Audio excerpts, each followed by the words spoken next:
it from our business standpoint. When I'm DG 6.5 years or so now, and the time there we've made that shift from a on-premises software to now where software as a service, and is that monthly recurring subscription where, I mean, no, you don't get people on a 30-day contract. You cancel. Like, this isn't Spotify where I can say, you know what, I don't like your programming. I'm canceling my DG contract because I don't like your policy. I'm boycotting Joe Rogan. That's exactly. It. I'm out. But I mean, the point is that when you're in this type of an approach, businesses have to work. They have to make sure that they're showing value on a consistent basis. And it's something that when you have that annual subscription model, I think people sometimes get lazy. When you have that recurring model, you're very much on the onus to make sure that, hey, how can we constantly show results out there? And that's why that whole concept of customer success is such an important function in businesses and software as a service businesses, because you need to make sure that your customers are set up to succeed.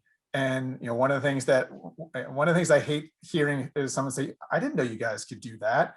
And I just feel like we as a business from top to bottom have failed in some sense. If the customer says, especially a long-time customer says, "I didn't know digital gardening could do that," that's like, okay, we got to keep this process moving along here and fix that. Or we got to upgrade sales.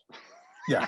Or customer success, right? Because a lot of people call, the hunter is the salesperson, and then it transitions to a customer success type of environment. And that's where you're building the relationship, right? It's not just renewals, it's not just support, it's all of that, which is, if I can, and I really like that term, right? Because ultimately that's what it's about. If you're not in a situation where you're helping the customer be successful, what the hell are you doing? Right. Besides paying your mortgage and getting your, paying the lease on your BMW, right? It's got to be about more than that. And again, that's obviously changed as I've gotten older and much more, kind of nostalgic about, kind of just what this is all about.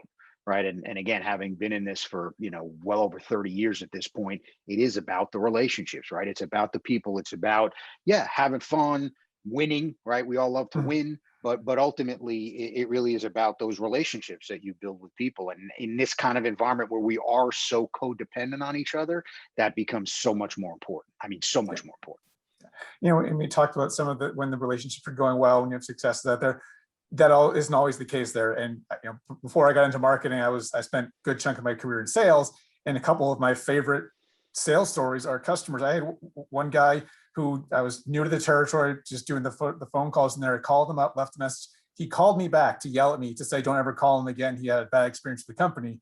And I invested time and it eventually turned him around. So when you're a technology, a security leader, and you have detractors in the business, how do you go about handling that kind of in short term? Let's put out the fire. And then how do we then get those to be on your side there? Because sometimes those can be your best advocates. You take someone who, "Hey, I hated you last week, and now this week, this is the best thing." Or what's kind of your guidance there?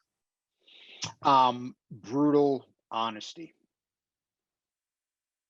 If you have to fall on the sword, fall on the sword, right? You have to accept responsibility, and you have to have a plan to move forward, right? And if you don't have those, don't make the call, right? Because the customer who's already pissed off is going to be more irate when you give them some load of crap about, kind of how you're going to, fix stuff in a non convincing way. Right. So what you're telling me is you just want the renewal, or you want the expansion, and then I'm not going to hear from you again.